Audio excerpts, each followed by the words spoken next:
Hello, my name is Evgeny Ivanov. I was born and lived most of my life in Moscow, and for the last 5 years I have lived and worked in Vladikavkaz. This happened thanks to my wife Anya, and she is an Ossetian. By the way, thanks to her I began to work in contemporary art. It all started in 2014 when Anya was invited to participate in the youth forum Art Kavkaz Next, which is a parallel program of the Alanica Festival. The curator of the forum was Rastan Tavasiev, and he proposed the theme, Future, Art in an Imaginary Future. Anya wanted to make a project dedicated to Soslanbek Yedziev, the founder of Ossetian sculpture. Soslanbek Yedziev was also the creator of a large number of funerary memorials called Srts in Ossetia.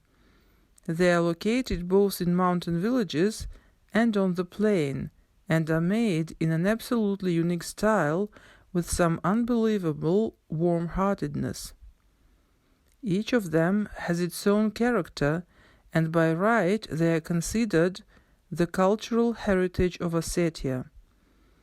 Most of the monuments were created at the beginning of the last century. All this time they have been under the open sky and affected by natural phenomena deteriorating rapidly. A few years ago they could be seen in much better state. The problem is that nobody is involved in their preservation, and there is a risk that Yedziev's legacy will be completely lost. With this project, Anya wanted to draw attention to this problem. Together with Rostan, we came up with the idea, which was to create a virtual museum for Soslanbek Yedziev, that is, a site which would accumulate information about the sculptor, make it as if the museum really existed. I was the one who started creating the site. The site hosts exhibitions, all kinds of events, masterclasses, etc. Many monuments have been photographed, archival materials have been collected. A few years later, the curators of the Garage Museum became interested in this project. They offered to develop and supplement the project in order to show it at the first triennial of contemporary Russian art in the Garage Museum. For the triennial, Anya and I came up with an installation, the center of which were the stones brought from Ossetia. These were the stones that the sculptor used to make his works. Besides, we recorded 4 interviews with experts, artists, art historians, people who studied Yedziev's work. As I have already said, the center of the installation were stones, around which we placed 4 monitors facing each other, on which experts talked about the problem of preserving Yedziev's legacy. Voices merged into a kind of cacophony, a symbol of time lost in talking, while the sculptures disappear.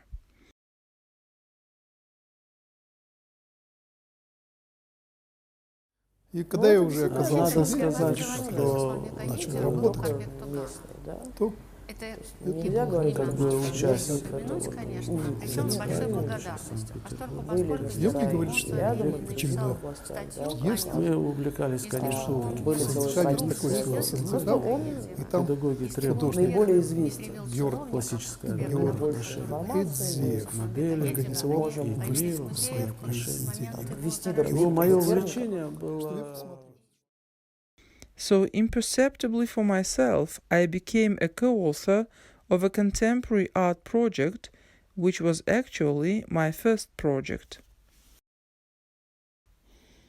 In 2015, I moved from Moscow to Vladikavkaz, North Ossetia, together with my wife and daughter. Here I met Galina Tebieva, director of the North Caucasus branch of the State Center for Contemporary Art. She invited us to receive the scholarship of young artists from the Creative Union of Artists of Russia. Then Anya, who by the way graduated from the Rodchenko's School of Documentary Photography and Multimedia in Moscow and had experience in contemporary art, came up with the idea to create a project dedicated to religion. The fact is that in Ossetia, classical Christianity is combined with traditional Ossetian beliefs in an interesting way. For example, many Ossetian religious holidays are celebrated in specially designated places called sanctuaries. They are located in the mountains and can be dedicated to various patrons, which can be male or female. Sanctuaries look different. They can be special buildings or small doll chapels, a tree, a sacred forest, or even a mountain. The idea of the project is to document these sanctuaries in an old camera in an analog way, using outdated materials in order to achieve a certain authenticity of the image. That is, a possible technical defect of flare was transformed into a kind of aesthetics, allowing to get not sharp, clear, colorful photos which people are now used to, but the images that you had to peer into. Taken in an analog way on a 13 by 18 camera, the photos were printed by a contact method in a single copy. The work on the project lasted 3 years. Initially, the task was utopian. We planned to shoot all the sanctuaries, but it was difficult, including technically. Expired materials behave very unpredictably. Therefore, I had to reshoot the same places several times. In order to do this, I had to go to the mountains, spend an entire day to get just one photo.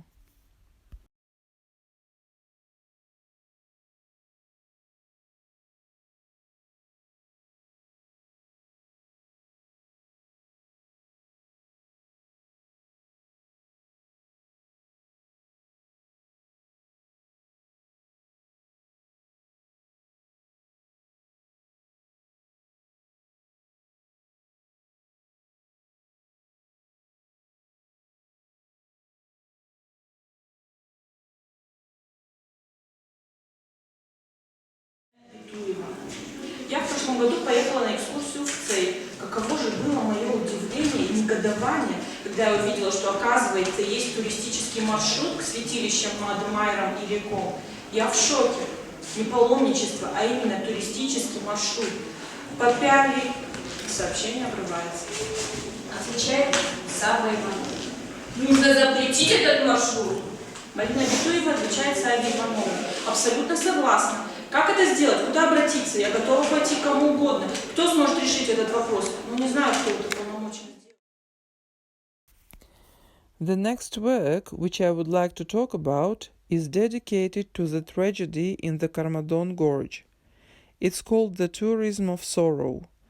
Being already in Ossetia, I watched a film about the Kolka Glacier descent. I was impressed. The Karmadon Gorge was attracting me all the time. I was impressed. The Karmadon Gorge was attracting me all the time. I wanted to see the place of the tragedy with my own eyes. Each time when I found myself in this place, a picture appeared in my mind of how it all happened. I mean, the glacier is going down. This is an amazing performance. I began to study, read all possible articles, watch documentaries and films devoted to this. The facts that I learned shocked me more and more. For example, the speed of the glacier descent was 250 kilometers per hour. The volume of rocks and ice descended was 100 million cubic meters.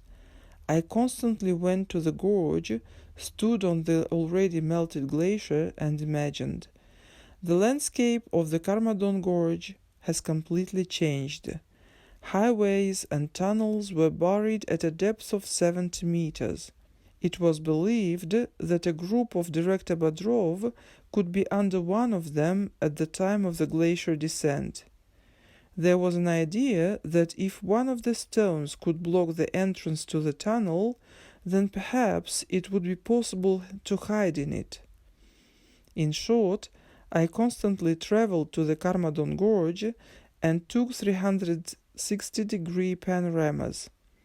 Such panoramas are also used for virtual tours. First, I shot them and uploaded them to Google Maps for public access. I did it just for myself. But once I showed them to the curator Diana Machulina, who came to Ossetia. She said it was a great project. She told me about the so-called tourism of sorrow, which included visits to prisons, mental hospitals, cemeteries. An even greater impression is made by panoramas printed and unfolded. At the same time, they highlight both the beauty and the tragedy of this place.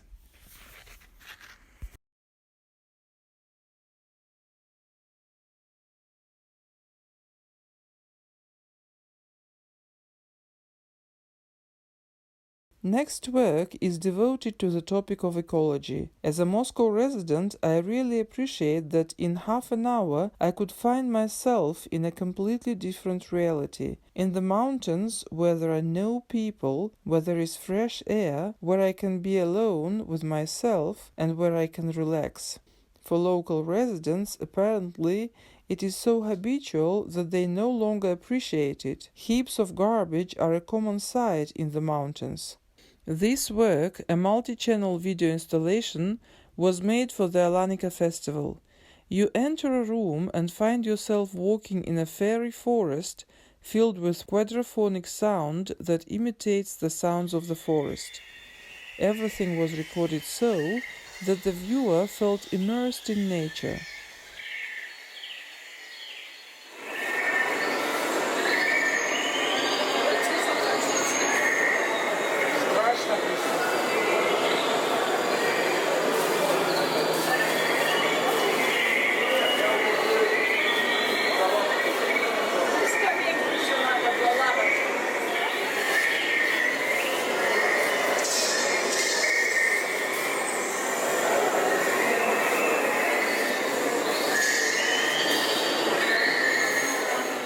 But on the floor there is a pile of air-filled plastic bags. They cover the entire floor.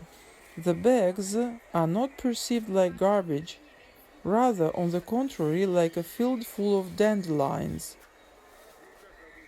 You can walk in the space of the room, the rustle of packages resembles the rustle of foliage, and the shadows that viewers cast while walking past the projectors symbolize something that they bring to this space.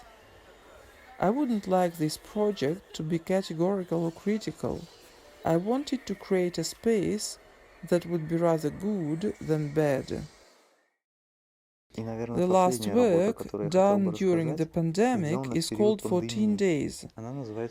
14 days of quarantine if one is sick, 14 days of quarantine if you come from abroad, 14 days if you were in contact. When I returned from Moscow to Vladikavkaz, I was also given a paper at the airport stating that I had to spend 14 days on self-isolation. In general, the phenomenon of self-isolation has affected everyone. The world outside the windows suddenly became hostile and dangerous. I just pointed the camera out of the window and filmed for 14 days of quarantine, day and night, in time-lapse mode without stopping. In the end, I got several tens of thousands of frames from the window of my room. It is an remarkable urban landscape of a sleeping area. The 14 days of quarantine have shrunk into a 15-minute monotonous video where days turn into nights. Groundhog Day, as if nothing happens. But at the same time, you can notice interesting details. How the same car arrives at the parking lot every day, parks in the same place, or how cranes complete the roof construction. This project is a metaphor for the fact that inaction is more difficult than any most difficult action.